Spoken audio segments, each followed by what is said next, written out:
ഒരു ശോഭയുള്ള പ്രഭാതത്തിൽ സിംഹക്കുട്ടിയായ ലൂമോ ഒരു അത്ഭുതത്തോടെ ഉണർന്നു.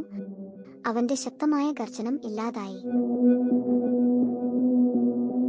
മെലഡി മരങ്ങളുടെ ഉയരത്തിൽ മറന്നുപോയ ഗർജനങ്ങളും പാട്ടുകളും കാക്കുന്ന ഒരു മൂങ്ങയെ അവർ കണ്ടുമുട്ടി. മൂങ്ങ അവർക്ക് ഒരു കുപ്പി നിറയെ ഒരു പ്രതിധ്വനി നൽകി, വളരെ കാലം മുമ്പ് സംരക്ഷിക്കപ്പെട്ട ഒരു ഗർജനം.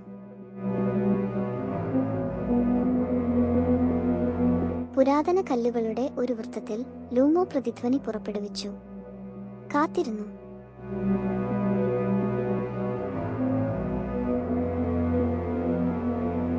സ്ഫടികം പോലുള്ള ഒരു കുളത്തിനരികിൽ ലൂമോ അടുത്തേക്ക് ചാഞ്ഞു. അലകളിൽ തന്റെ പഴയ അലർച്ചയുടെ മൃദുവായ പ്രതിധ്വനി കേട്ടു. കാട്ടുകാറ്റ് മന്ത്രിച്ചു, എക്കോ 3 അന്വേഷിക്കൂ, അവിടെ നഷ്ടപ്പെട്ട ശബ്ദങ്ങൾ ഉറങ്ങുന്നു. പക്ഷേ പ്രതിധ്വനി അപ്രത്യക്ഷമായി. ലുമോയുടെ യഥാർത്ഥ ഗർജനം നഷ്ടപ്പെട്ടില്ല, അത് അവന്റെ ഹൃദയത്തിൽ മറഞ്ഞിരുന്നു. ഒരു ദീർഘനിശ്വാസത്തോടെ ലൂമോ അലറി, മുമ്പത്തെ പോലെയല്ല, പക്ഷേ എക്കാലത്തെയും പോലെ സത്യമായി.